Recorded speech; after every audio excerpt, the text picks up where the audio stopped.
नमो नमः। सुप्रभातम। आज हमारे अध्ययन का विषय है कक्षा 6 की पुस्तक अमृता, जो संस्कृत की पुस्तक है और बिहार सरकार के अधीन जो सरकारी विद्यालय हैं उसमें कक्षा 6 में यह पुस्तक पढ़ाई जाती है। आइए इस अमृता पुस्तक के प्रथम पाठ का हम आज अध्ययन करते हैं।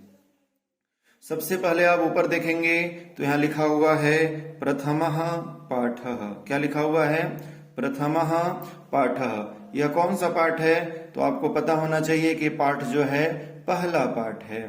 प्रार्थना यानी बच्चे मिलकर के अपने सद्गति के लिए, सद्बुद्धि के लिए, सन्मार्ग के लिए भगवान की प्रार्थना करते हैं। हम देखेंगे प्रार्थना के माध्यम से बच्चे इस पाठ के माध्यम से क्या कहना चाहते हैं। सबसे पहले हम पढ़ने का अभ्यास करेंगे। त्वमेव माता च पिता त्वमेव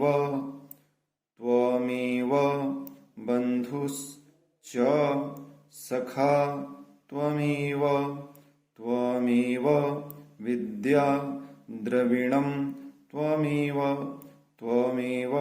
सर्वं मम देव। इसको अब लय में पढ़ने का प्रयास कीजिए।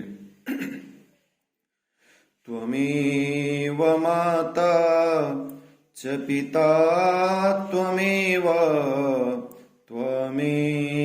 बन्धुश्च सखा त्वमेव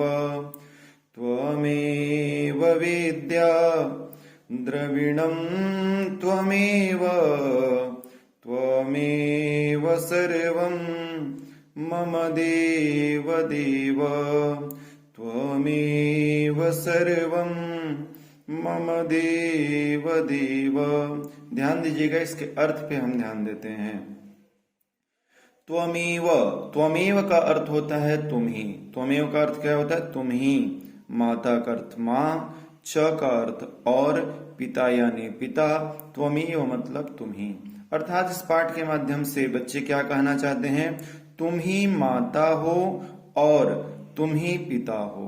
क्या हो? तुम ही माता हो और तुम ही क्या हो? पिता हो। त्वमेव बन्धुश्च सखा त्वमेव। तुम ही बंधु हो। बंधु यानी सगे संबंधी लोग, मामा, चाचा, फूफा जो भी होते हैं सगे संबंधी, उन्हें हम बंधु कहते हैं। तो तुम ही क्या हो? बंधु हो और तुम ही सखा भी हो। सखा यानी मित्र। सखा यानी मित्र। मित्र को हम सखा कहते हैं। त्वमेव विद्या। तुम ही क्या हो? मेरी विद्या हो। द्रविणम त्वमेव। द्रविणम का अर्थ होता है धन संपत्ति। द्रविणम का अर्थ होता है धन संपत्ति। तुम ही क्या हो? तुम ही मेरी धन संपत्ति हो। त्वमेव सर्वम मम देव। तुम ही सर्वम यानी सब कुछ मेरे कौन हो? देव। हे प्रभु, आप ही मेरे क्या हैं? सब कुछ हैं। समझने का भावार्थ इसका समझिए।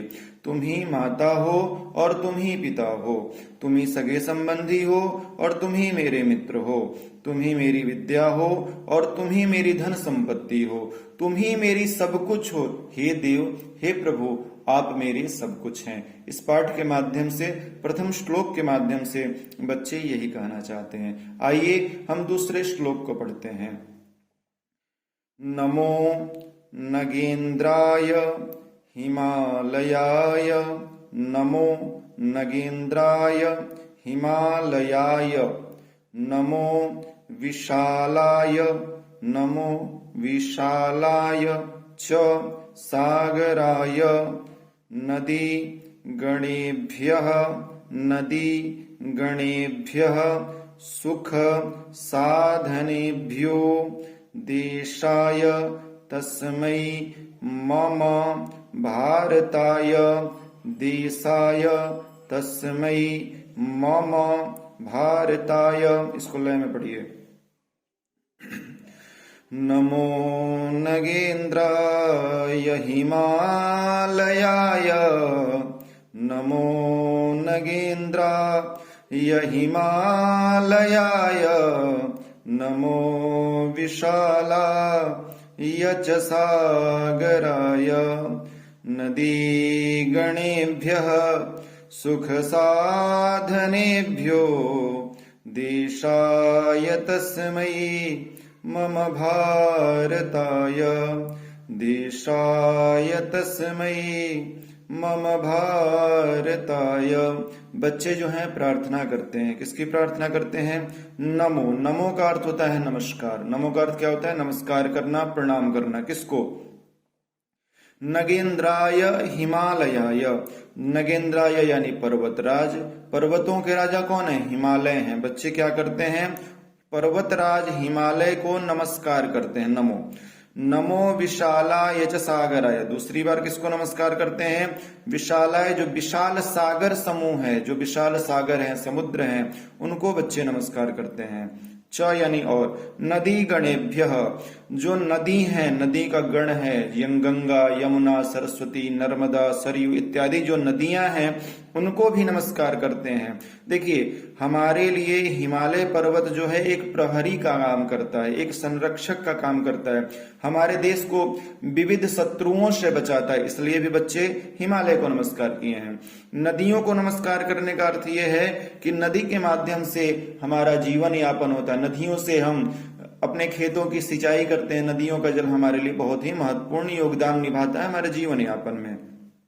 आगे देखेंगे, सुख साधनेभ्यो देशाय तस्मै मम भारताय। सुख साधन से परिपूर्ण जो देश कौन सा? अपना भारत है, हम उसको भी प्रणाम करते हैं। सबसे पहले हम पर्वतराज हिमालय को बच्चे प्रणाम करते हैं, फिर विशाल सागरों को प्रणाम करते हैं, फिर नदियों के समूहों को प्रणाम करते हैं। अंत में बच्चे जो सुख साधन से परिपूर्ण हमारा भारत देश है, उसको भी नमस्कार करते हैं, क्योंकि भारत हमारी माँ है। माँ का संरक्षण संवर्धन करना हमारा दायित्व है। जितना ही भारतवर्ष की समृद्धि होगी, उतना ही हमारा सामाजिक और राजनीतिक विकास होगा। आप लोग, मुझे विश्वास है, इस पाठ के माध्यम से समझ पाए होंगे कि ये पाठ क्या कहना चाहते हैं। मिलते हैं दूसरी वीडियो में दूसरे पाठ के साथ। धन्यवाद।